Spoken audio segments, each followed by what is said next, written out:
Frères et sœurs, il y a toujours quelque chose de violent dans cette messe des rameaux, c'est qu'on est là au début à l'acclamer et qu'on arrive très vite, même tout de suite après, 2 secondes après, on dit l'oraison et on écoute le premier chant du serviteur, un des chants du serviteur, souffrant d'Isaïe, qui nous dépeint les traits du Christ souffrant, et puis nous entendons cette passion qui vient et qui nous plonge dans les douleurs du Christ.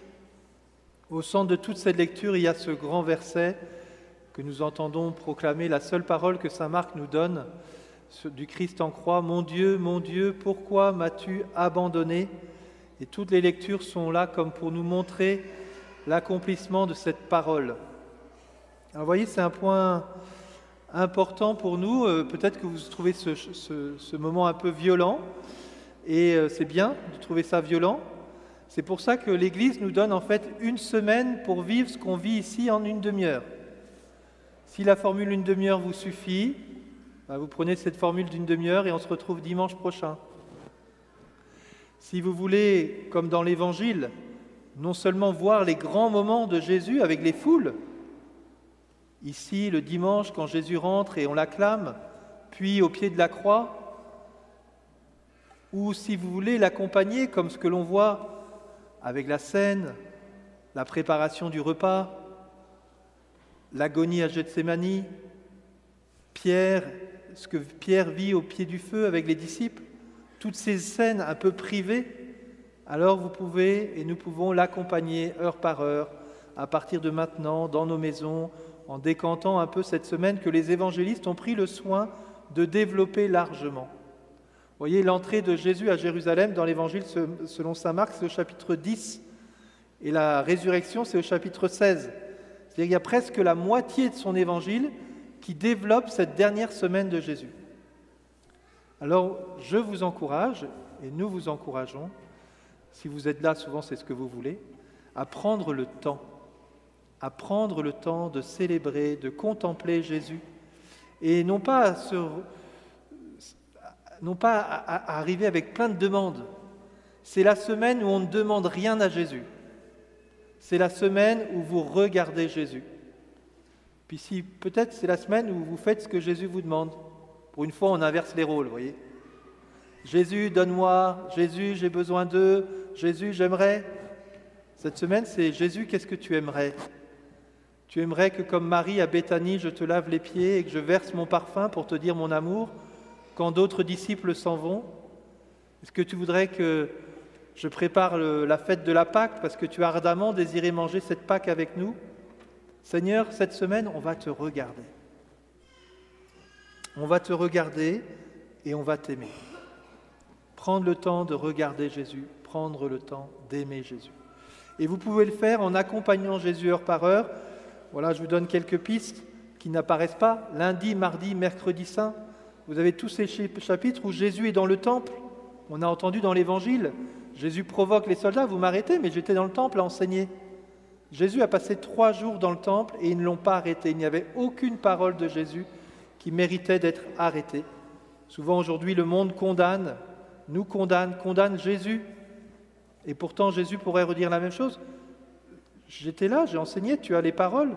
Sur quelles paroles tu me condamnes vraiment ? Et la nuit, Jésus est au jardin des Oliviers, au mont des Oliviers, et là, il prie son Père, et dans nos chambres, dans nos maisons, chaque soir, du dimanche soir au mercredi soir, nous pouvons penser à Jésus au temps de la prière familiale. Ce soir, Jésus, il est à Gethsémani. Pardon, il n'est pas à Gethsémani, il est au mont des Oliviers. C'est le même endroit, mais ce n'est pas le même sens. Donc, il est au lieu du pressoir des Olives. Et il nous invite à veiller avec lui un petit moment, peut-être un peu plus que les autres semaines, à être demeuré avec lui. Pas pour lui demander quelque chose, juste pour être avec toi, Jésus. Je vais être avec toi et demeurer avec lui. Alors nous entrerons ensuite dans ces jours saints. Et au milieu de ces jours saints, nous entendrons ce cri de Jésus, « Mon Dieu, pourquoi m'as-tu abandonné ?» Frères et sœurs, je m'interrogeais avec Kevin l'autre jour lorsque nous préparions cette liturgie, en me disant, mais c'est assez impressionnant, vous voyez, le texte, vous pourrez reprendre ce premier texte d'Isaïe, puis ce psaume 21, 21, 22, ça dépend comment on le calcule, qui commence par ce verset « Mon Dieu, pourquoi m'as-tu abandonné ?» C'est à l'époque de David que ce psaume a été écrit. Et quand vous lisez ce psaume, vous voyez Jésus. « Il me perce mes mains et mes pieds, je peux compter tous mes os. Il partage entre eux mes habits, il tire au sort mon vêtement. Il comptait sur le Seigneur qui le délivre, qui le sauve, puisqu'il est son ami. Sauve-toi toi-même. » Je me suis demandé comment David a pu écrire ce psaume. Qu'est-ce qui a inspiré David pour écrire ce psaume? Il n'y avait pas de crucifixion à l'époque de Jésus. À quoi il pensait quand il disait « Ils m'ont percé mes mains et mes pieds, je peux compter tous mes os ». Qu'est-ce qu'il a fait pour... Qu'est-ce qui a habité ce moment-là? Et inversement, je m'interroge, comment un juif d'aujourd'hui qui voit ce psaume ne se dit pas « Mais j'ai déjà vu quelqu'un qui a vécu ça là ». Comment ne peut-on pas voir Jésus qui accomplit les Écritures lorsque nous lisons le serviteur souffrant d'Isaïe? Nous entendions aujourd'hui dans ce serviteur souffrant juste ces mots « Tous ceux qui me voient me bafouent, ils ricanent et hochent la tête ».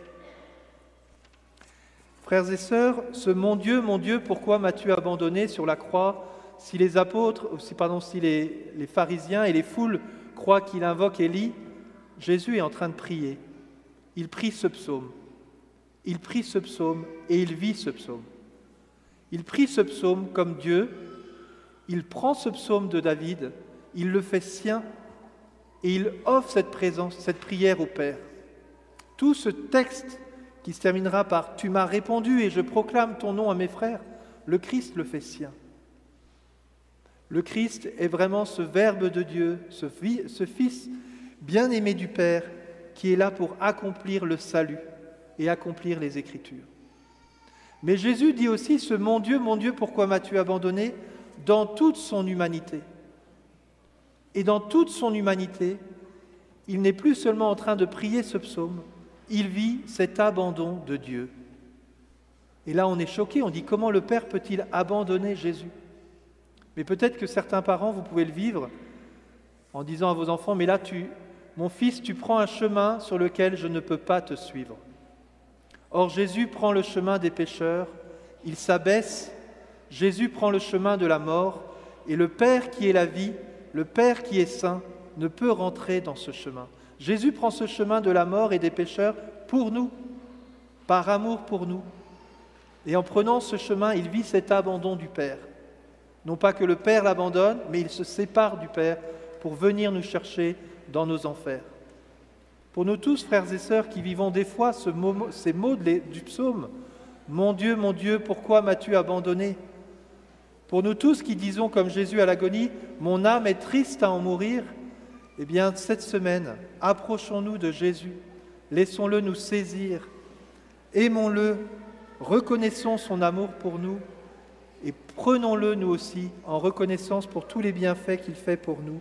Aimons Jésus, ayons de la compassion pour lui en ce jour, qu'à notre tour, tout genou fléchisse et que toute langue puisse proclamer Jésus-Christ est Seigneur à la gloire de Dieu le Père. Amen.